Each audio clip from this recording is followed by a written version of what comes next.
प्यारे मित्रों नमस्कार। हायर मैथमेटिक्स के इस वीडियो लेक्चर में मैं आपका स्वागत करता हूं और improper integral of first kind के लगभग कन्वर्जेंसी के हमने सारे टेस्ट पढ़ लिए हैं और एक लास्ट टॉपिक और रह गया है इसमें, वो है एब्सोल्यूट कन्वर्जेंस। तो ये एब्सोल्यूट कन्वर्जेंस होता क्या है बेसिकली, और इसमें हमें बेसिकली कौन कौन से आर्टिकल्स पढ़ने, आर्टिकल्स मतलब दो तरह के इंटीग्रल्स की हमें एब्सोल्यूट कन्वर्जेंसी पढ़नी है। तो उन दोनों को हम लोग साथ में ही लेते हैं और उसके कुछ सॉल्व क्वेश्चंस को हम लोग समझेंगे तो आपको ये टॉपिक समझ में आ जाएगा।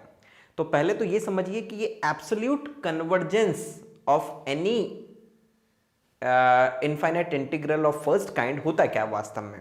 तो आइए डेफिनेशन देखते हैं।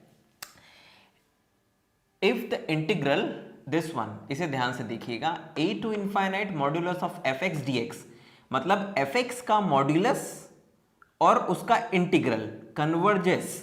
अगर ये जो इंटीग्रल है इस एफ एक्स के मॉड्यूलस के साथ अगर ये कन्वर्जेंस है, ये कन्वर्जेंट है, तो उस केस में हम कहेंगे कि ये जो इंटीग्रल है converge absolutely. I repeat again कि इस इंटीग्रल को, इसमें कोई भी मॉड्यूलस साइन नहीं लगा है, ये इंटीग्रल को हम लोग कहेंगे कि ये एब्सोल्युटली कन्वर्जेंट है जबकि इस फंक्शन के मॉड्यूलस के साथ में इसका जो इंटीग्रल है वो कन्वर्जेंट हो। अब इसको कन्वर्जेंट दिखाने के लिए आप जो भी अभी तक आपने टेस्ट पढ़े हैं आप उसका इस्तेमाल भी कर सकते हैं या जनरल वे में कोई रिजल्ट का इस्तेमाल भी कर सकते हैं, ठीक। एंड ध्यान दीजिएगा कि यहां पर एक रिमार्क है।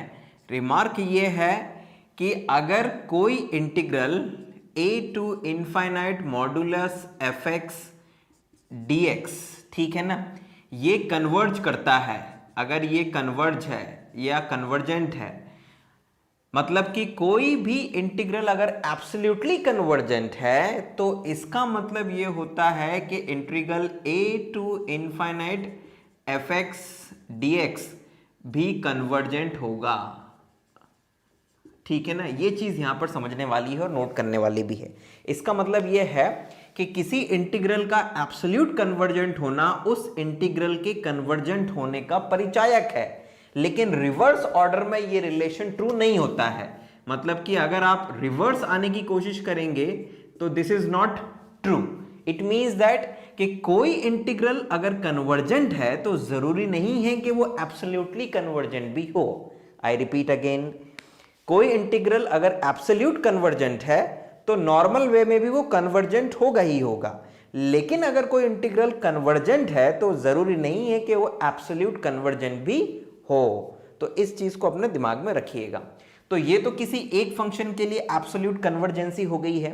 अब इसी के साथ में हमको एक चीज और पढ़नी है, एब्सोल्यूट कन्वर्जेंसी ऑफ दिस इंटीग्रल। मतलब इसमें दो फंक्शंस हैं प्रोडक्ट के फॉर्म में और इसकी एब्सोल्यूट कन्वर्जेंसी का क्या मीनिंग है। तो integral a to infinite f x phi x dx को हम कब एब्सोल्यूट कन्वर्जेंट कहेंगे, ठीक है। तो इसके लिए कुछ टर्म एंड कंडीशंस हैं, 3 कंडीशंस फॉलो करना जरूरी है इन फंक्शंस के द्वारा। अगर वो होती हैं फॉलो तो उस केस में हम इस इंटीग्रल को भी एब्सोल्यूट कन्वर्जेंट कह सकते हैं, ठीक है। क्या है वो कंडीशन?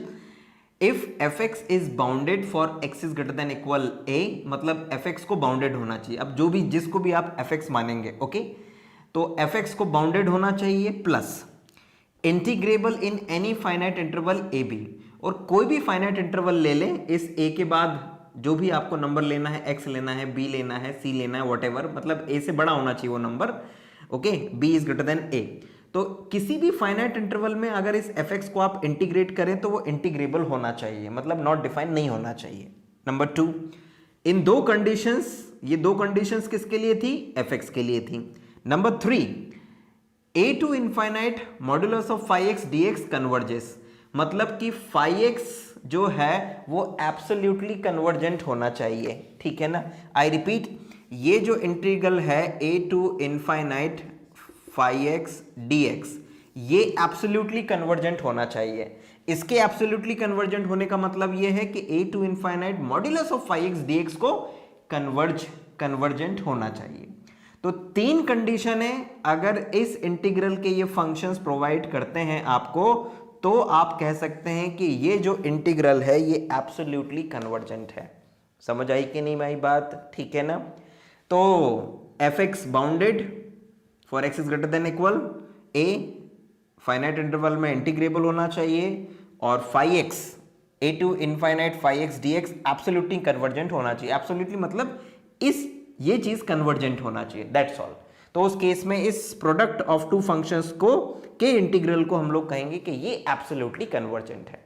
सो ये दो तरह की एब्सोल्युटली कन्वर्जेंसी आपको पढ़नी है यहां पर। आई रिपीट अगेन, ये ध्यान रखिएगा कि एब्सोल्यूट कन्वर्जेंसी इंप्लाइज करती है नॉर्मल कन्वर्जेंसी, लेकिन normal convergency does not implies that absolute convergency. So ये तो डेफिनेशन हो गई बच्चों। अब आइए जरा इसके ऊपर बेस्ड कुछ क्वेश्चंस लेते हैं। सबसे पहले एक क्वेश्चन लेंगे हम लोग एब्सोल्यूट कन्वर्जेंसी का, जिसमें एक ही फंक्शन हमें दिया रहेगा और उसी की मदद से अपना काम हो जाएगा, ठीक है। हालांकि उस क्वेश्चन को आप इस पे भी फिट कर सकते हो तो भी आपका काम हो जाएगा। तो let's move to the question. Now एक क्वेश्चन लेते हैं बच्चों, जैसे कि ये क्वेश्चन है जिसमें लिखा हुआ है कि show integral 1 to infinite sin x upon x raised to the power 4 dx is absolutely convergent। हमें इसे absolutely convergent प्रूफ करना है। तो इसे absolutely प्रूफ करने के लिए हमें बेसिकली फंक्शन fx के मॉड्यूलस के साथ में इंटीग्रल को कन्वर्जेंट प्रूफ करना पड़ेगा। तो ज़रा ध्यान दीजिएगा कि इसको आप कैसे करेंगे। So integral 1 to infinite sin x upon x raised to the power 4 dx को हम लोग इसका मॉड्यूलस लेते हैं, है ना। So this is equals to integral 1 to infinite sin x का modulus and divide by x raise to the power 4। इसमें नीचे मॉड्यूलस लगाने की जरूरत नहीं क्योंकि पॉजिटिव ही रहेगा हमेशा dx, and this is less than equal 1 to infinite 1 upon x raise to the power 4 dx। क्योंकि जो sin x होता है, जो मॉड्यूलस ऑफ sin x होता है वो लेस देन इक्वल 1 होगा बेसिकली। तो अगर आप इसको हटा देंगे तो ये जो इंटीग्रल है ये छोटा होगा हमेशा इस इंटीग्रल से, and this is less than equal. अब आप इसे इंटीग्रेट करेंगे तो आपके पास में कितना आ जाएगा, 1 upon x raise to the power 4 का जो इंटीग्रल होता है वो होता है बेसिकली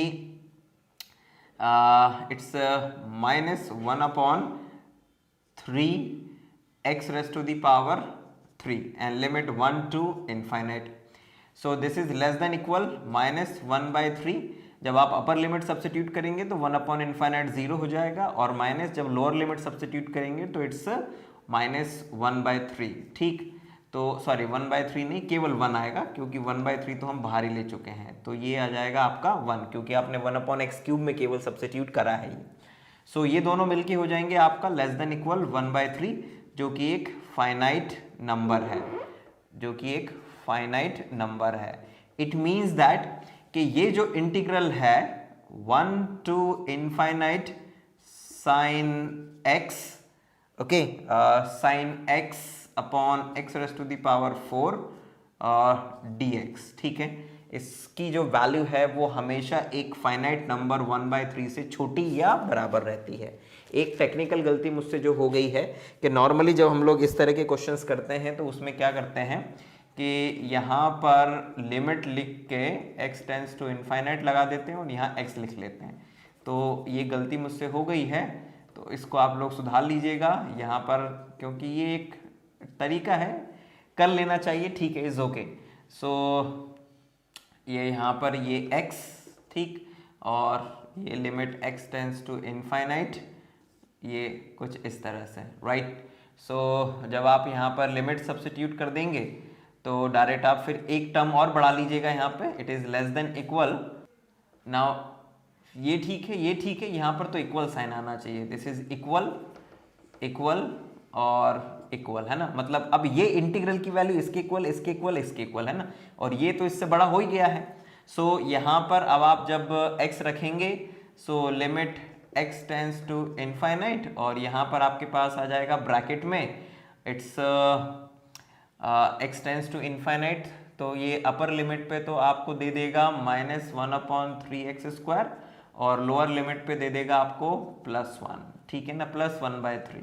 तो जब x टेंस टू इनफाइनाइट करेंगे तो ये आपको फाइनली 1/3 दे देगा। मतलब इस इंटीग्रल की वैल्यू लेस देन इक्वल 1/3 है।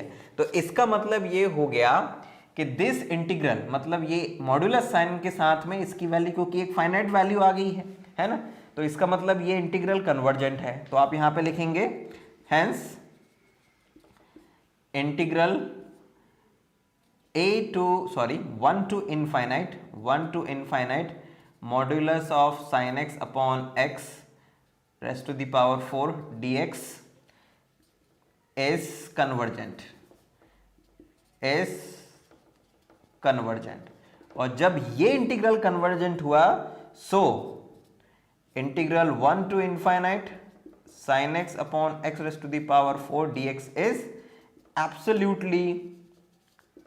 absolutely convergent, ठीक है ना। तो इसका कन्वर्जेंट होने का मतलब है कि ये एब्सोल्युटली कन्वर्जेंट है। तो इस तरह से हम लोगों ने एक एब्सोल्यूट कन्वर्जेंसी का क्वेश्चन किया जिसमें एक इंटीग्रल को हमें एब्सोल्युटली कन्वर्जेंट दिखाना था। आई रिपीट अगेन, कंफ्यूजन बहुत होता है कि एब्सोल्युटली कन्वर्जेंट है क्या। तो इंटीग्रल को एब्सोल्युटली कन्वर्जेंट तब कहते हैं जब फंक्शन के मॉड्यूलस का इंटीग्रल कन्वर्जेंट होता है, तो हम उस इंटीग्रल को कन्वर्जेंट कहते हैं, ठीक है। सो ये एक क्वेश्चन यहां पे फिनिश हुआ। अब मैं एक क्वेश्चन लेता हूं इस कैटेगरी का, ठीक है ना। इस कैटेगरी का लेते हैं क्वेश्चन जिसमें कि हमें दो फंक्शंस का प्रोडक्ट रहेगा और उसमें हमें प्रूफ करना पड़ेगा कि वो जो इंटीग्रल है वो एब्सोल्युटली कन्वर्जेंट है। तो आइए जरा एक क्वेश्चन इसका भी ले लेते हैं। सो इस क्वेश्चन को देखिए ध्यान से बेसिकली। अब इसमें भी हमें एब्सोल्यूट कन्वर्जेंसी दिखानी है बेसिकली, ठीक। और इस क्वेश्चन में आप दो फंक्शंस ले सकते हैं अलग अलग, है ना। तो और आपको दिख भी रहा है कि cos x जो है वो पॉजिटिव और नेगेटिव दोनों होता है इस इंटरवल में। सो दैट्स वाई आप उसको fx लीजिए और दूसरे वाले को क्या ले लीजिए, phi x ले लीजिए, क्योंकि उस केस में उसकी जो एब्सोल्यूट कन्वर्जेंसी है वो दिखाने में आसानी रहेगी। सो यहाँ पे इस इंटीग्रल में सबसे पहले तो आप लीजिए let fx is equals to cos mx और phi x is equals to 1 upon a square plus x square, not b square, it is x square, ठीक है। अब ध्यान दीजिएगा कि ये वाला टेस्ट आपको अप्लाई करना है, तो fx के लिए दो कंडीशंस आप लोगों को चेक करनी है पहले। लुक एट दैट, सिंस जो cos x है, जो cos mx है, वो ऑलवेज +1 और -1 के बीच में होता है। सो इसका मतलब क्या हुआ, this implies cos mx is bounded for all x greater than 0, है ना, क्योंकि लिमिट जो है वो 0 है से स्टार्ट है। तो हर x जो a 0 से बड़ा है या बराबर भी है उसके लिए ये जो फंक्शन है हमेशा बाउंडेड है। तो पहली शर्त पूरी हो गई। Also integral a to b cos mx dx is always integrable,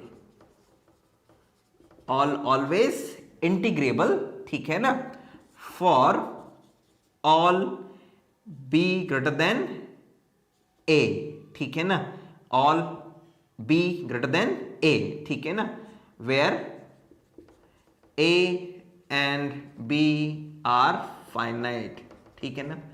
a और b फाइनाइट है और उस इंटरवल में अगर cos mx को इंटीग्रेट करते हैं तो ये हमेशा इंटीग्रेबल होता है, आसानी से आपको इंटीग्रेशन आपको मिलेगा और रिजल्ट भी मिलेगा। तो दो शर्तें पूरी हो गई हैं fx के लिए। अब ये वाली शर्त और देखते हैं, एंड नाउ एंड की जगह लेते हैं now integral 0 to infinite modulus of phi x dx is equals to, अब इस phi x की एब्सोल्युटली कन्वर्जेंसी देखनी है ना। सो f phi x का मॉड्यूलस बराबर हो जाएगा आपका 0 to infinite modulus of 1 upon a square plus x square dx। अब क्योंकि जो x है वो स्क्वायर के फॉर्म में है तो मॉड्यूलस का कोई मीनिंग नहीं रह जाता है। So this is 0 to infinite और ये dx upon a square plus x square. अब आपको इस इंटीग्रल की एब्सोल्यूट मतलब इसकी कन्वर्जेंसी टेस्ट करनी है। अब आप सोचिए कि आपने इस तरह के क्वेश्चंस को कहां पर किया है, आप किसकी मदद से इस कन्वर्जेंसी को टेस्ट कर सकते हैं। तो अगर आप कहें तो यहां पर देखो ऐसा कुछ किया जा सकता है ना, बहुत ही आसान सा काम है, कोई टेस्ट लगाने की जरूरत नहीं है। जो नॉर्मल अगर इस इंटीग्रल की कोई वैल्यू आपको मिलती है तो ये कन्वर्जेंट होता है। सो आप सबसे पहले तो इसको इस तरह से लिख लीजिए, दिस इज इक्वल्स टू, मैं यहां से शुरू कर लेता हूं फिर से क्योंकि जगह थोड़ी कम है। तो this is equals to limit x tends to infinite, और ये it is 0 to x dx upon a square plus x square. अब जरा ध्यान दीजिएगा, this is equals to limit x tends to infinite, है ना। अब इसको इंटीग्रेट करेंगे तो ये कितना आएगा, this is tan inverse x upon a, यही रिजल्ट होता है ना, tan inverse x upon a। So it is equals to 1 upon a भी होता है शायद, है ना, चेक कर लीजिएगा, 1 upon a tan inverse x upon a, और लिमिट आ जाएगी आपकी 0 से इनफाइनाइट, सॉरी 0 टू x, ठीक। Now this is equals to, it is limit x tends to infinite, और ये आपका 1 अपॉन a ठीक है, ये tan inverse x upon a भी ठीक है, और माइनस 0 पर जो लिमिट है वो 0 हो जाएगी। और जब x टेंड्स टू इनफाइनाइट इसमें सब्स्टिट्यूट करेंगे तो tan इनवर्स इनफाइनाइट क्या होता है, वो होता है आपका π/2। तो फाइनली आपके पास में जो रिजल्ट है वो आ जाएगा pi upon a। I repeat, आपके पास रिजल्ट आ जाएगा पाई अपॉन a, जो कि एक फाइनाइट वैल्यू है। तो मतलब कि ये जो इंटीग्रल है, जो कि ऐसा हुआ फिर ऐसा हुआ फिर ऐसा, हमने इसको करते हुए यहां तक पहुंचे, इसकी एक फाइनाइट वैल्यू मिल रही है हमें। और जब इस इंटीग्रल की हमें फाइनाइट वैल्यू मिल रही है तो मतलब ये जो इंटीग्रल है ये कन्वर्जेंट है। So this implies what, this implies, आप यहां पर डायरेक्ट लिखिएगा, this implies integral 0 to infinite modulus phi x dx is convergent, ठीक है ना, ये कन्वर्जेंट हो गया। अब जैसे ये कन्वर्जेंट हुआ है तो सारी शर्तें पूरी हो गई ना, तो it means that this convergency implies that ये पूरा का पूरा इंटीग्रल कन्वर्जेंट है, ठीक है ना, ये कन्वर्जेंट हो गया। सो नीचे यहां पर आप लाइन में लिख दीजिएगा, hence this integral is absolutely convergent. ये आपके लिए छोड़ दिया, एक लास्ट लाइन और बढ़ा दीजिएगा यहां पर। तो इस तरह से आप दो प्रोडक्ट के फंक्शन की एब्सोल्युटली कन्वर्जेंसी चेक कर सकते हैं, ठीक है ना। और जब आप इस लास्ट आर्टिकल को पढ़ रहे हो ना तो वो पुरानी चीजें पूरे दिमाग में क्लियर होना चाहिए, और सबसे इंपॉर्टेंट तो वो पहला लेक्चर क्लियर होना चाहिए जिसमें किसी भी फर्स्ट काइंड के इंटीग्रल की बिना किसी टेस्ट, बिना कंपैरिजन टेस्ट या कोई और टेस्ट की मदद से हम कन्वर्जेंसी कैसे देखते हैं। अगर वो इंटीग्रल की कोई फाइनाइट वैल्यू आपको मिल रही है तो वो नॉर्मली कन्वर्जेंट ही है, तो आप उसको बिना किसी टेस्ट की मदद से भी कन्वर्जेंट प्रूफ कर सकते हैं। तो इस तरह से आप इन क्वेश्चंस को यहां पर कर सकते हैं और आप देख सकते हैं। हमने एक क्वेश्चन इसका लिया, एक क्वेश्चन इसका लिया। अब कुछ एक दो क्वेश्चंस और हैं जिसमें कुछ मैं हिंट करना चाहता हूं आपको, तो उन क्वेश्चंस को लेता हूं और आपको हिंट कर देता हूं कि उनमें आपको कैसे इन टेस्ट का प्रयोग करना है। आइए देखते हैं। एक क्वेश्चन लेते हैं बच्चों, एब्सोल्यूट कन्वर्जेंसी का। एक अच्छा क्वेश्चन है इसलिए मैंने कहा इसको डिस्कस करते हैं। क्वेश्चन ये है कि show that the integral this one 0 to infinite sin x upon x dx converges, मतलब ये इंटीग्रल कन्वर्जेंट है बट नॉट एब्सोल्युटली, लेकिन एब्सोल्युटली कन्वर्जेंट नहीं है, ये आपको शो करना है। अब ध्यान दो, अब इस इंटीग्रल को कन्वर्जेंट प्रूफ करने के लिए मैं आपको हिंट कर देता हूं कि इस इंटीग्रल को, जो कन्वर्जेंसी है इस इंटीग्रल की, इस integral 0 to infinite sin x upon x dx, इसकी कन्वर्जेंसी आप दिखाइएगा डिरिचलेट टेस्ट से। किससे? डिरिचलेट टेस्ट से, ठीक है ना। तो इस डिरिचलेट टेस्ट में आपने इस तरह का क्वेश्चन किया भी है, इसलिए ये मैं छोड़ देता हूं कि ये कन्वर्जेंट है। इसे प्रूफ करने के लिए आप पूरा डिरिचलेट टेस्ट लगा दीजिएगा इसके ऊपर। तो ये पूरा काम आपके लिए मैंने छोड़ दिया है, मतलब इसकी कन्वर्जेंसी आपको डिरिचलेट टेस्ट से करनी है, और आप उसने की आपको वो टेस्ट अच्छे से आता है, इसलिए आपके लिए ये काम छोड़ दिया है। अब मैं आता हूं, हमें दिखाना था कि ये एब्सोल्यूट कन्वर्जेंट नहीं है, ठीक है ना। Okay, now we show integral 0 to infinite sin x upon x dx is not absolute convergent, है ना। अब इसको absolute convergent is not absolute convergent, ठीक। तो इसका मतलब ये हुआ दैट इज, अगर ये एब्सोल्यूट कन्वर्जेंट नहीं है इसका मतलब integral 0 to infinite sine x upon x modulus dx is divergent. Simple सी बात है।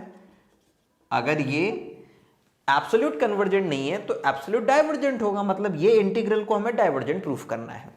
समझ आई कि नहीं बात? ठीक है। अब लुक एट दैट, ध्यान दीजिएगा। इस इंटीग्रल का नाउ ये जो इंटीग्रल है 0 to infinite sine x upon x modulus dx, इस इंटीग्रल को हम लोग लिख सकते हैं 0 to infinite modulus of sine x upon x dx।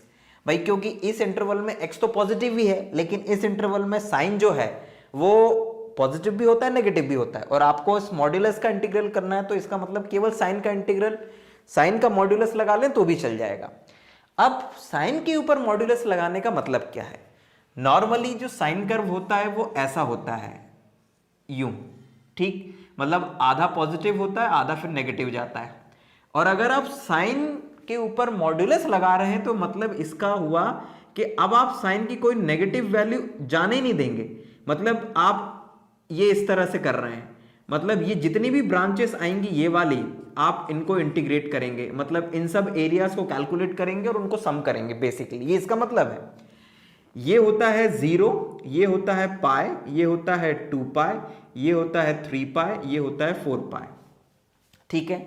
इसका मतलब ये हुआ कि किसी एक को अगर आप इंटीग्रेट कर लें, किसी एक ब्रांच को 0 से पाई या पाई से 2 पाई या 2 पाई से 3 पाई, और इन सब को लास्ट में सम कर दें तो भी आपका काम हो जाएगा, हाँ या ना। इसका मतलब यह हुआ कि हम इसको इस तरह से भी लिख सकते हैं। मतलब इस इंटीग्रल को आप जरा ध्यान दीजिएगा कि हम कैसे लिखने वाले हैं। हम इसको लिख सकते हैं this is equals to, look at that, आप पहले तो आप ये समेशन देखो, r is equals to 1 to infinite, और यहां पर आप इंटीग्रल की लिमिट लिखना r-1 पाई, और यहां पर लिखना सॉरी इनफाइनाइट की जगह आप n लिख लो, और यहां पे r-1 पाई से लेकर r पाई तक, ठीक। इसका मतलब ये हुआ कि जब r की वैल्यू 1 होगी तो ये हो जाएगा 0 टू पाई, r की वैल्यू 2 होगी तो ये हो जाएगा पाई टू 2 पाई, मतलब कि हम इसका सब एरिया को निकालकर अब सम करने वाले हैं, ठीक है। This is modulus of sine x, ठीक, हाँ, modulus of sine x upon x, और ये dx। अब इसकी कोई जरूरत नहीं है, ये आपको समझाने के लिए था बेसिकली। सो ये dx। अब ये आपने सबका सम कर दिया, लेकिन ये सम इनफाइनाइट तक जाना चाहिए, तो आप यहां पर लिख दीजिए this is equals to limit n tends to infinite. और ये किसके इक्वल है? ये जस्ट इस इंटीग्रल के इक्वल है जो आप कर रहे थे, मतलब this is equals to integral 0 to infinite modulus of sine x upon x dx के इक्वल है। अब जो भी इसकी वैल्यू आने वाली है वही आपका आंसर आएगा, और इसकी वैल्यू को आपको इनफाइनाइट लेकर आना है, क्योंकि अगर ये इनफाइनाइट है तो इसका मतलब ये है कि ये भी इनफाइनाइट हो जाएगा और उससे ये डाइवर्जेंट प्रूफ हो जाएगा। इसको नाम दे दीजिए 1। अब नाउ अब सारा काम करेंगे हम लोग इसके ऊपर। नाउ अब इस इंटीग्रल के ऊपर फोकस करिए। नाउ लेट आप i इज इक्वल्स टू मान लीजिए ये r-1 पाई टू r पाई और modulus of sine x upon x dx, ठीक है। अब इसमें एक सब्स्टिट्यूशन करिएगा, इसमें सब्स्टिट्यूट करिएगा, put x is equals to r-1 pi plus y, ये इसमें सब्स्टिट्यूट करिएगा तो यहां से आपको dx इज इक्वल्स टू मिल जाएगा dy, और लिमिट्स क्या आएंगी नई, जब x की वैल्यू r-1 पाई होगा तो ये कैंसिल होके y इज इक्वल्स टू 0 हो जाएगा, और जब r इज इक्वल्स टू आपका कितना हो जाएगा, यहाँ पर r is equals to r pi होगा तो r पाई से r पाई कैंसिल हो जाएगा और आपके पास में आ जाएगा पाई। मतलब इस इंटीग्रल r की जो नई लिमिट्स हैं वो आ जाएंगी 0 टू पाई। यहां पर आ जाएगा मॉड्यूलस ऑफ साइन, ये पूरा का पूरा मतलब कि r-1 पाई प्लस y, ये मॉड्यूलस है ना, एंड डिवाइड बाय आपके पास x की वैल्यू आ जाएगी ये r-1, ये पाई और प्लस y, और ये यहां पर आ जाएगा dy। अब इस वैल्यू को जरा ध्यान से देखिए, पहले ऊपर वाली वैल्यू को ध्यान से देखिएगा। इसका मतलब ये हुआ, इसका मतलब ये हुआ modulus of sine r-1 pi plus y का मतलब हुआ this is equals to, look आपको पता है कि जो साइन होता है, साइन अगर मैं आपसे पूछूं कि sine n pi plus x क्या होगा, तो आप कहेंगे कि सर जब इस n की वैल्यू पॉजिटिव होगी, मतलब इवन नंबर होगी, तो sine 2 pi plus x, sine 4 pi plus x, sine 6 pi plus x ये पॉजिटिव होगा। लेकिन जब इसकी वैल्यू ऑड होगी तो ये थर्ड क्वाड्रेंट में होगा, यानी कि नेगेटिव होगा। Sine pi plus x minus sine x होता है, तो इसका मतलब this is equals to -1 raise to the power n sine x, ये होता है, ये इसका मतलब हुआ। तो सेम कंडीशन यहां पर भी है, यहां पर है r-1, तो आपको इसकी मॉड्यूलस वैल्यू मिलेगी -1 raise to the power r-1 sine y, मतलब इस पूरे की वैल्यू अंदर वाले की। अब मॉड्यूलस है ये, तो आप इसको ऐसे भी लिख सकते हैं, this is equals to -1 raise to the power r-1 का मॉड्यूलस और साइन y का मॉड्यूलस। अब भाई ये तो हमेशा पॉजिटिव ही रहने वाला है y, ये वाली वैल्यू, और ये जो नेगेटिव है ये पॉजिटिव बन जाएगा, मतलब इसकी वैल्यू को हम लोग लिख सकते हैं साइन y। तो it means this modulus is equals to sine y, क्योंकि जो नेगेटिव साइन था वो मॉड्यूलस के कारण खत्म हो गया। सो this is always equals two plus sign y, ठीक है। नाउ ये वैल्यू को यहां पे सब्स्टिट्यूट करिए और फिर देखिए जरा क्या मिलता है। सो यहां पर i is equals to 0 to pi, ऊपर आ गया बच्चों साइन y, नीचे आ गया है r-1 पाई प्लस y और ये dy। अब जरा ध्यान देना कि जो y की वैल्यू है वो 0 से पाई के बीच में है। किसके बीच में है? 0 से पाई, मतलब पॉजिटिव वैल्यू है ना। और ये है r-1 पाई। नाउ लुक, यहां पर ये जो r पाई है, इस r पाई और ये माइनस पाई और y, अब क्योंकि y जो है वो 0 से पाई के बीच में है, तो यहां मैक्सिमम वैल्यू 0 से पाई तक आ सकती है, और ये माइनस पाई ऑलरेडी है यहां पर। इट मींस दैट कि ये दोनों मिलके हमेशा एक क्वांटिटी बनाएंगे जो कि 0 से छोटी होगी हमेशा, है ना। 0 से छोटी होगी और माइनस पाई से बड़ी होगी हमेशा, इस बात का ध्यान रखिएगा, माइनस पाई से बड़ी और 0 से छोटी। मतलब इस क्वांटिटी के कारण ये जो फंक्शन है ये बड़ा बना रहेगा हमेशा, क्योंकि नीचे अगर 0 से छोटी वैल्यू होती है तो वो पूरी की पूरी क्वांटिटी को बड़ा बना देती है, ठीक है ना। अब नाउ इसका मतलब ये हुआ कि अगर इन दोनों क्वांटिटीज को यहां से हटा दिया जाए तो जो भी इंटीग्रल हमें मिलेगा, सपोज दैट मैंने इन दोनों क्वांटिटीज को हटा दिया यहां से, है ना। अब मैं कुछ नहीं करता हूं, बस आपके सामने ऐसे लिखता हूं कि मैंने हटा दिया, तो मेरे पास बचा 1 अपॉन, मैंने हटा दिया integral 0 to pi sine y dy and divide by r pi, मैंने इन दोनों को हटा दिया। तो अब ये जो नई क्वांटिटी मिली है ये इस क्वांटिटी से क्या होगी? छोटी होगी, मतलब ये वाली क्वांटिटी बड़ी होगी। So this quantity is greater than this quantity. तो अब जब आप इसको इंटीग्रेट कर लेंगे, this is equals to, now ध्यान रखिएगा ये बड़ी छोटी क्वांटिटी है, so this is always greater 1 upon r pi integral 0 to pi sine y and dy। Sine का इंटीग्रल होता है कितना? साइन का इंटीग्रल हो जाएगा आपका बच्चों, इट इज 1 अपॉन r पाई, इसको यहां पर रहने दीजिए, ये हो जाएगा आपका माइनस कॉस y, और जब आप इसमें लिमिट सब्स्टिट्यूट करेंगे 0 टू पाई में, तो cos pi minus cos pi और माइनस प्लस कॉस 0, तो ये तो हो गया कॉस पाई की वैल्यू -1, तो ये माइनस और ये माइनस मिलके हो जाएगा +1, ये +1, मतलब ये आ गया 2। तो this is less than equal to 2 upon r pi. यानी कि इस इंटीग्रल की वैल्यू जो है वो 2/r पाई से हमेशा क्या रहती है, बड़ी रहती है। अब जरा ध्यान दीजिएगा, इसका मीनिंग ये हुआ कि जो i है वो हमेशा बड़ा रहता है 2/r पाई से, और i क्या था, ये था बेसिकली, और ये कहां पर है, यहां पर है। तो इसका मतलब ये हुआ, सो देयरफॉर बाय 1 आप लिख दीजिएगा, therefore by 1 integral 0 to infinite modulus sin x upon x dx। जब आप इस चीज को यहां पर लेके जाएंगे, है ना, ये इसको आप चाहो तो 2 कह लो, है ना, दिस इज 2। सो 2 और 1 को जब आप मर्ज करेंगे, so this is equals to, ये आपकी quantity equal to limit n tends to infinite, ये समेशन आपका r is equals to 1 to n, और इस इंटीग्रल की वैल्यू जो है वो आ गई है कितनी, 2/r पाई। मतलब कि, और ये छोटी क्वांटिटी है, मतलब कि ये क्वांटिटी आपकी बड़ी हो गई है किससे, 2/r पाई से।